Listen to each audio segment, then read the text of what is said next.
আর এই হলো আমার পূর্বের আধা করা একটা মোটর, যা এখানে পূর্বে লাগানো ছিল না, এটা থাকবে পাশাপাশি এখানে আরেকটা সেট করব, দুইটা থাকবে আর কি, একটা চেসি প্লাস একটা ডিসি।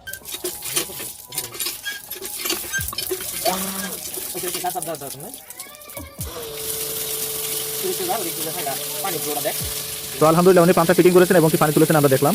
উনি কিন্তু টিউবওয়েলকে পাম্প করে করে পাম্পের ভিতরে পানি ভরে নিয়েছেন। আমরা ইচ্ছা করলে কিন্তু পানি ভরে দিতে পারি। আর উনি যেভাবে বলেছেন এইভাবে হলে মানে কোনো ধরনের হাওয়া ভিতরে থাকবে না, মানে একদম ক্লিয়ার হয়ে যাবে আর সুইচ দিলে পানি উঠবে।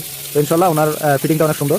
যাই হোক, এখন আমরা বলি যে পানি উঠে না কি জন্য। প্রথমে এক নম্বরে হলো আপনার মোটরটা যদি কোনো ধরনের সুরাই লিক থাকে তাহলে কিন্তু মানে কোনো সময় আপনি পানি তুলতে পারবেন না, এটা বড় পাম্প হোক আর ছোটো পাম্প হোক।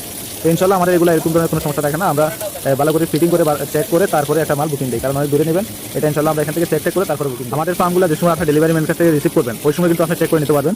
যেভাবে চেক করবেন, পাম্পটা আনবক্স করে আপনারা পাম্পের এক পাশে মুখ চাপ দিয়ে ধরবেন আর এক পাশ দিয়ে মুখ দিয়ে টান দিবেন। যদি লিক থাকে তাহলে এটা রিসিভ করার দরকার না, এটা দিয়ে পানি উঠবে না। আর যেটা লিক থাকবে না, মানে টান দিলে বাতাস আসবে না, এটা দিয়ে 100 পানি উঠবে।